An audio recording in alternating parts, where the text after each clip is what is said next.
Hello, students. A very good morning to all of you. I hope you are fit and fine at your home and learning from there only. Students, today we are going to learn about the sexual reproduction in flowering plants. So, the topic flower is given in your book. What is flower? The plants that bear flowers are called flowering plants. ऐसे plants जिनके ऊपर flowers grow होते हैं उनको हम बोलते हैं flowering plants. Right. Sexual reproduction एक सबसे इम्पॉर्टेंट कैरेक्टरिस्टिक्स होता है फ्लावरिंग प्लांट्स का. फ्लावर्स जो होते हैं वो रिप्रोडक्टिव पार्ट्स होते हैं प्लांट के एंड द रिप्रोडक्टिव ऑर्गन्स जो प्लांट फ्लावर के अंदर रिप्रोडक्टिव ऑर्गन्स होते हैं वो होते हैं stamen and pistol. Okay, now let us see the diagram of the flower.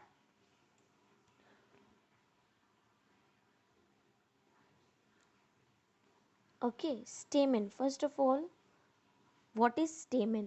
stamen जो होता है वो मेल रिप्रोडक्टिव पार्ट होता है प्लांट का और उसके दो पार्ट्स होते हैं एंथर एंड फिलामेंट. ऊपर का जो पोर्शन होता है उसको हम बोलते हैं एंथर और नीचे का जो पोर्शन होता है दिस वन जिसको हम स्टाल के यहाँ पे बोल रहे हैं ये होता है फिलामेंट. ठीक है. Now the swollen tip of the stamen, जो स्टेमेन के अंदर स्वेलन टिप होती है उसको हम बोलते हैं एंथर. राइट. ये डायग्राम में मैं आपको इजीली बता पाऊंगी. ठीक है. ये ऊपर का पार्ट स्टेमेन है एंड नीचे का फिलामेंट है और ऊपर का जो स्वेलन पार्ट है उसको हम बोल रहे हैं एंथर. एंथर के अंदर होते हैं पॉलिन ग्रेन्स. ठीक है. पॉलिन ग्रेन्स जो होते हैं वो येलो कलर के दिखते हैं. Second is pistol. पिस्टल जो होता है वो फीमेल रिप्रोडक्टिव ऑर्गन होता है किसी भी प्लांट का एंड पिस्टल के थ्री मेन पार्ट्स होते हैं stigma, style and ovary. Okay. जो ऊपर का टॉप मोस्ट पोर्शन होता है वो स्टिकी होता है, थोड़ा सा चिपचिपा होता है, उसको हम बोलते हैं स्टिग्मा. ठीक है. जो मिडल पार्ट होता है स्टाइल होता है एंड स्टाइल जो होता है वो एक ट्यूब लाइक स्ट्रक्चर होता है जो स्टिग्मा और ओवरी को कनेक्ट करता है. थर्ड पार्ट आता है ओवरी. ओवरी जो होती है उसके अंदर छोटे छोटे ओव्यूल्स होते हैं. यहाँ पे आपको डायग्राम में इजीली देखने को मिलेगा. ठीक है. ओव्यूल्स जो होते हैं वो क्या प्रोड्यूस करते हैं? वो प्रोड्यूस करते हैं female gamete and ovules contain only one female gamete call egg.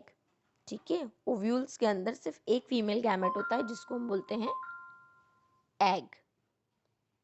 Now the second thing is what is unisexual and bisexual flowers. Okay, now the flowers that contain only one organ or one reproductive organ, या तो वो pistol हो या तो वो स्टेमन हो, तो ऐसे प्लांट्स को हम बोलते हैं यूनिसेक्सुअल प्लांट और इनकम्प्लीट फ्लावर्स. ओके. प्लांट्स जैसे papaya, watermelon, cucumber, corn, pumpkin, ये सब क्या है? ये है यूनिसेक्सुअल फ्लावर्स. नेक्स्ट हम आते हैं बाइसेक्सुअल फ्लावर्स पे. बाइसेक्सुअल फ्लावर्स ऐसे फ्लावर्स होते हैं जिनके अंदर मेल एंड फीमेल दोनों प्रेजेंट होते हैं. ठीक है.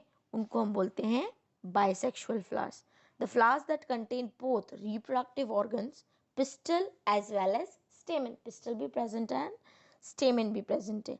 ऐसे प्लांट को हम बोलेंगे बाइसेक्सुअल फ्लावर्स. एग्जाम्पल्स है rose, mustard, petunia, lily and China rose. ये सब बाइसेक्सुअल फ्लावर्स हैं. Okay students.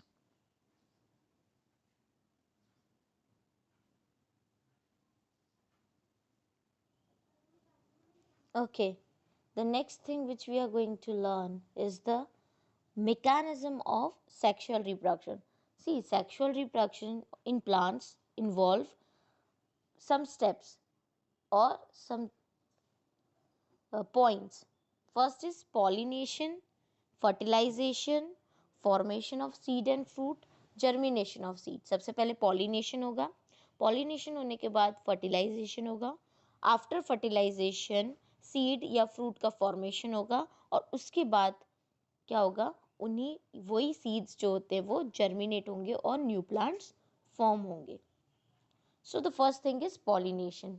सी, पॉलिनेशन क्या है? Transfer of pollen grains from anther to the stigma of the flower. जो मेल पार्ट था, पॉलिन जो था, एंथर जो था वहाँ से एंथर में से पॉलन ग्रेन्स निकल के जब फीमेल पार्ट स्टिग्मा पर आकर के स्टिक होते हैं तो उस प्रोसेस को हम बोलते हैं पॉलिनेशन। ठीक है, पॉलिनेशन 2 टाइप्स के होते हैं, self pollination and cross pollination. Self pollination क्या है? Pollen grains are transferred from anther to the stigma of the same flower. अगर एक ही फ्लावर के पॉलन ग्रेन्स उसी फ्लावर के स्टिग्मा पर जाकर के स्टिक होते हैं, अटैच होते हैं, तो उसको हम बोलते हैं सेल्फ पॉलिनेशन। लेकिन किसी और फ्लावर के या किसी दूसरे प्लांट के पॉलन ग्रेन्स अगर स्टिग्मा पर जाकर के अटैच होते हैं तो उसको हम बोलते हैं क्रॉस पॉलिनेशन। मतलब क्रॉस पॉलिनेशन में क्या डिफरेंट है? प्लांट डिफरेंट है, यानी फ्लावर डिफरेंट है। Okay, generally pollen grains have a tough protective coat that prevents the drawing up. जो पॉलन ग्रेन्स होता है उनके ऊपर एक टफ कोट होता है, ठीक है, जो उनको ड्राई अप होने से प्रोटेक्ट करके रखता है। ना pollination also require some agents. Pollinations को एजेंट्स की ज़रूरत होती है जो उनके पॉलन ग्रेन्स को स्टिग्मा तक लेकर जा सके। ठीक है, और दीज एजेंट्स, ये एजेंट्स क्या हो सकते हैं? या तो इंसेक्ट्स हो सकते हैं, या बर्ड्स हो सकते हैं, या अदर एनिमल्स हो सकते हैं, विंड हो सकते हैं, वाटर हो सकता है, एनीथिंग। ऐसे थिंग्स यानी ऐसे एजेंट्स जो पॉलिनेशन में हेल्प करते हैं उनको हम बोलते हैं pollinators, right? Okay, so the first agent of pollination is wind. ठीक है, अब when wind blows away pollen grains from the anther of one flower to the stigma of another flower, wind क्या करता है? जो pollen grains हैं उनको उड़ा करके ले जाता है from the anther to the stigma of another flower। ठीक है, now what are the features of flower? ऐसे flowers के क्या features होने चाहिए जिसमें wind as an agent work करता है? It should be small, not brightly colored, ज़्यादा कलर्ड नहीं होना चाहिए, and it do not produce nectar. Nectar एक गमी सब्सटेंस होता है जो प्लांट सिक्रीट करता है, यानी फ्लावर सिक्रीट करता है। Now what are the features of pollen grains? Pollen grains के क्या फीचर्स होने चाहिए? It should be very light, क्योंकि विंड है, विंड ब्लो कर रही है। अगर पॉलन ग्रेन्स जो होगा वो हैवी होगा यानी भारी होगा तो वो विंड के साथ ब्लो नहीं होगा। Second thing is it produce in large numbers. हमेशा पॉलन ग्रेन्स लार्ज नंबर में प्रोड्यूस होना ज़रूरी है। Examples of this pollination is wheat, rice and maize. The second agent is water. Now pollen grains are released in the water. जो pollen grains water में released होती हैं तो water उनको carry करता है, यानी water currents उनको carry करते हैं दूसरे flowers तक, right? Now pollen grains in aquatic plants are the examples of such pollination. Example, seagrass and Vallisneria. Okay, hydrilla is also the another example of this kind of pollination. The next is insects. Pollinators means pollination by insects. Insects visit flowers for nectar. जो insects होती हैं वो flowers के ऊपर बैठती हैं, किस लिए? क्योंकि वहाँ से उनको nectar मिलता है। ठीक है, some pollen grains stick to the body parts of these। अब जब भी कोई insect pollen grains पर आ रही है, यानी फ्लावर्स पर आ रही है नेक्टर के लिए, तो pollen grains उनके बॉडी पार्ट्स पे स्टिक हो जाते हैं। और जब यही इंसेक्ट किसी दूसरे प्लांट पर जाती हैं, दूसरे फ्लावर पे जाती है, तब ये pollen grains वहाँ पर रिलीज हो जाते हैं, राइट? फीचर्स क्या होने चाहिए ऐसे फ्लावर्स के? It should B sweet smell. Sweet smell क्यों होनी चाहिए? ताकि वो इंसेक्ट्स को अट्रैक्ट कर सकते हैं। ब्राइटली कलर्ड होना चाहिए, ब्राइट कलर्स भी इंसेक्ट्स को अट्रैक्ट करते हैं। For diurnal insects, example rose, sunflower. White light green petals होने चाहिए for nocturnal insects, example jasmine and cacti, and it should be rich in nectar. ठीक है, उनमें नेक्टर बहुत ज़्यादा सिक्रीट होना चाहिए। फीचर्स क्या होने चाहिए पॉलन ग्रेन्स के? That pollen grains should be sticky pollen grains. Sticky pollen grains होना चाहिए ताकि वो उनके बॉडी पार्ट्स में जाकर के स्टिक हो जाए। The next process is fertilisation. Fertilisation क्या होता है? The process of fusion of male and female gamete, जब मेल और फीमेल गैमेट आपस में फ्यूज हो जाते हैं तो उस प्रोसेस को हम बोलते हैं फर्टिलाइजेशन। ठीक है। Now when pollen grains falls on the stigma, जब पॉलन ग्रेन्स स्टिग्मा पर फॉल होती हैं तो वहां से एक थिन पॉलन ट्यूब ग्रो होता है डाउनवर्ड्स की तरफ। ये आपको दिख रहा होगा यहाँ पे, यहाँ पर आपका पॉलन ग्रेन आकर के अटैच हुआ और यहाँ से इसने पॉलन ट्यूब ग्रो होना स्टार्ट कर दिया। देखो इसे कैसे ग्रो हो करके नीचे तक आ रहा है। कहाँ तक आ रहा है? ओवरी तक आ रहा है, right. The pollen tube penetrates the stigma, passes through the style, style के थ्रू पास होकर के सीधे ओव्यूल में जाता है। It will enter into the ovule. तो male gametes moves downwards to the ovule through the pollen tube. अब इसमें से पॉलन ट्यूब में से क्या निकल के ओवरी में जाएगा? पॉलन ट्यूब के अंदर होते हैं 2 स्पर्म सेल्स, ठीक है, यानी 2 मेल गैमेट्स प्रेजेंट होते हैं and it will go into the ovule. The male gamete, जो मेल गैमेट होता है वो जाकर के किससे फ्यूज हो जाएगा? वो जाकर के फ्यूज होगा फीमेल गैमेट से और फॉर्म करेगा जाइगोट। ठीक है। The fusion of male gamete and female gamete is known as fertilisation. इसीलिए इस प्रोसेस को फर्टिलाइजेशन बोला है, क्योंकि मेल गैमेट और फीमेल गैमेट दोनों फ्यूज होते हैं और जाइगोट फॉर्म करते हैं। उसको हम बोलते हैं फर्टिलाइजेशन प्रोसेस। ये जाइगोट आगे जाकर के क्या फॉर्म करता है? Embryo. Okay. Next thing is fruit and seed formation. अब फ्रूट्स और सीड्स कैसे फॉर्म होंगे? ओके। जब फर्टिलाइजेशन हो जाता है तो बहुत सारे चेंजेस होते हैं फ्लावर में, right, leading to the formation of seeds. वही फ्लावर सीड्स फॉर्म करता है। कैसे फॉर्म करेगा? See, the ovary of the flower swells. जो ओवरी होती है फ्लावर की वो स्वेल अप हो जाती है और फॉर्म करती है फ्रूट को। ठीक है। अब यही फ्रूट राइपन होता है एंड दस fruit is a ripened ovary of the flower. ठीक है। तो फ्रूट क्या है? फ्रूट क्या है? जब ओवरी स्वेलअप हो जाती है उसी को हम बोलते हैं fruit. Okay. Ovules present in the ovary, और ओवरी के अंदर ओव्यूल्स प्रेजेंट होते हैं, वो बनते हैं सीड्स, राइट। तो यहाँ पर देखो, 1 सेकेंड, देखो ये पूरा क्या था? तुम्हारा ओवरी था, ओवरी ने बनाया फ्रूट और ओवरी के अंदर छोटे छोटे ओव्यूल्स प्रेजेंट थे, उसने बनाए seeds. Okay. Seed contain embryo. Seed के अंदर क्या होता है? एम्ब्रियो होता है, जिसको हम बोलते हैं baby plant, and 1 or 2 cotyledons that store food. ठीक है। 1 or 2 कोटिलेडोन्स प्रेजेंट होते हैं जो फूड को स्टोर करते हैं। There is a tough protective coating around the seed, जिसको हम बोलते हैं सीड कोट, जो सीड को प्रोटेक्ट करके रखती है।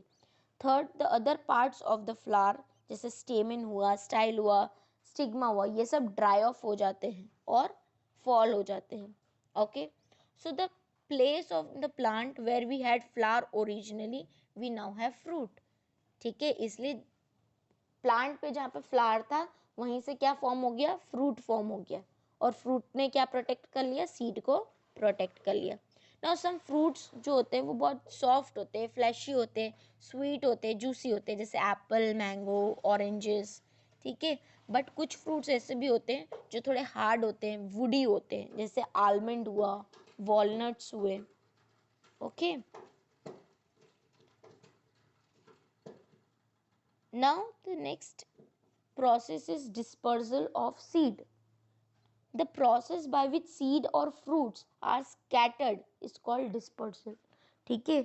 ऐसा प्रोसेस जिसमें फ्रूट या फिर सीड अपने प्लांट से डिस्पर्स हो जाते हैं, बिखर जाते हैं, टूट जाते हैं, उसको हम बोलते हैं डिस्पर्सल ऑफ सीड्स। ठीक है। Now dispersal takes place by various mechanism. बहुत अलग अलग मैकेनिज्म होते हैं जिससे डिस्पर्सल होता है। एक बार मैं फिर डेफिनेशन बोलती हूँ आपको।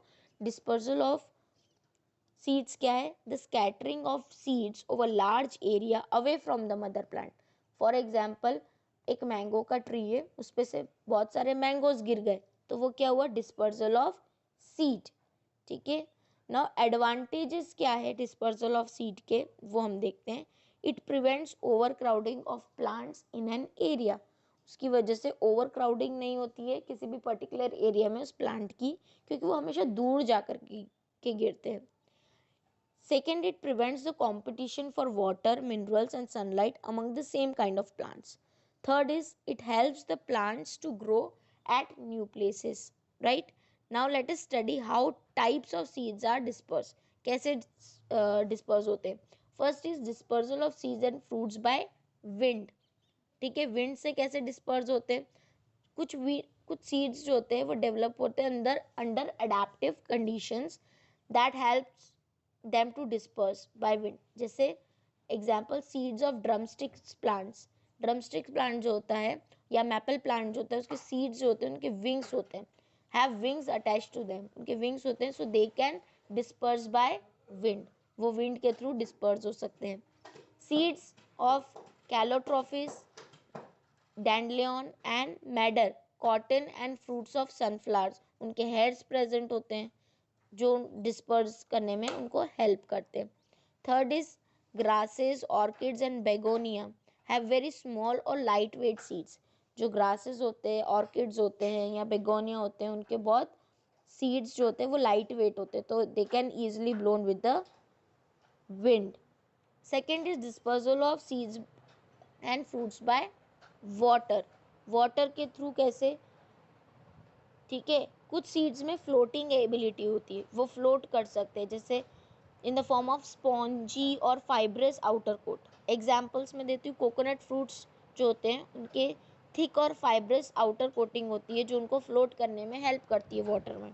Right, so they can go to other places by floating. The seeds of water lily plant या लोटस प्लांट्स जिनकी स्पॉन्जी आउटर कोटिंग होती है तो वो उनको वाटर पे फ्लोट करने में हेल्प करती है. Same through water current they can go to different places and grow over there. Third is dispersal of fruits and seeds by animals. Now certain seeds and are dispersed to far off places by certain animals. ठीक है, animals carry करते हैं. कैसे carry करेंगे. Example, some fruits develop hooks on their surface. कुछ fruits जो होते हैं वो हुक डेवलप करते हैं उनके बॉडी सरफेस पे, जिसकी वजह से वो किसी भी एनिमल के फर में या उसकी स्किन पर जाकर अटैच हो जाते हैं. ठीक है, and through this way they can disperse from their main place and grow to the other place. Example है गुकरू, xanthium and urena. They dispersed by animals due to their hooked surface. Sometimes animals जो होते हैं वो fruit ईट करते हैं and उनके seeds जो होते हैं वो अनडाइजेस्टेड होते हैं, तो वो किसी भी प्लेस पे पास आउट हो जाते हैं in the form of their faeces. ठीक है. Fourth is dispersal of seeds by explosive mechanism. ठीक है, एक्सप्लोजिव मैकेनिज्म मतलब एक्सप्लोजन ऑफ फूड. जो sometimes the fruits of a few plants burst with sudden jerks on drying. ठीक है, कुछ ऐसे प्लांट्स होते हैं जो जिनमें कुछ जर्क होने की वजह से वो एक्सप्लोज हो जाते हैं, ये ड्राई ऑन होने की वजह से एक्सपोज हो जाते हैं. इसकी वजह से उनके सीड्स जो होते हैं उनके पेरेंट प्लांट्स से डिस्पर्स हो जाते हैं. एग्जाम्पल है balsam, castor, pea, geranium takes place by explosion of the fruits. The last is germination of seeds, the process in which seed becomes to grow into a baby plant when favorable conditions are available. उसको हम बोलते हैं germination of seeds. मतलब कोई भी seed grow करने लगता है और अपना एक नया प्लांट फॉर्म करता है, उसको हम बोलते हैं जर्मिनेशन, यानी germination of seed. Germination of seed कैसे होगा. When seed is sown in the moist soil, जब सीड को हम मॉइस्ट सॉइल में डाल देते हैं तो सीड जो होता है वो वाटर को सोक करता है और थोड़ा सा स्वेल अप हो जाता है. सीड कोट स्प्लिट होता है और ओपन हो जाता है. देन एक छोटा सा रेडिकल ग्रो होता है, यहाँ पे आपको दिख रहा है इस वाले स्ट्रक्चर में छोटा सा रेडिकल ग्रो होने लग जाता है. ठीक है, and moves into the soil, जो सॉइल के अंदर मूव करता है एंड वो रूट सिस्टम बनाता है. फिर उसी टाइम पर एक ऊपर से एक प्लूम्यूल जो होता है वो ऊपर की तरफ ग्रो होने लगता है और वो पूरा शूट सिस्टम बनाता है. The green leaves develop in the shoot. Green leaves जो होती है वो शूट में डेवलप होते हैं। वो क्या यूटिलाइज करते हैं, सनलाइट यूटिलाइज करते हैं और अपने आप को ग्रो करते हैं by the process of photosynthesis. ठीक है, at this stage the plant starts making their own food, वो अपना फूड बनाने लगते हैं। द सीडलिंग ग्रोज फर्दर, और ज़्यादा ग्रो होने लगती है और अल्टीमेटली एक न्यू प्लांट फॉर्म कर लेती है। After a certain period the plant bears flowers, उसके बाद कुछ पीरियड ऑफ टाइम के बाद इसी न्यू प्लांट में फ्लावर्स आते हैं और फ्लावर्स फॉर्म करते हैं फ्रूट्स एंड सीड्स और ये जो साइकिल होती है वो कंटिन्यू होने लगती है।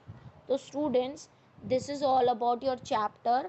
Your chapter has been ended, chapter number 12 I guess, हाँ 12 चैप्टर आपका यहाँ ख़त्म हो गया है। I hope you have well understood by this video, and if any doubt is there you can write in the comment section. Thank you for watching. Be safe and keep learning.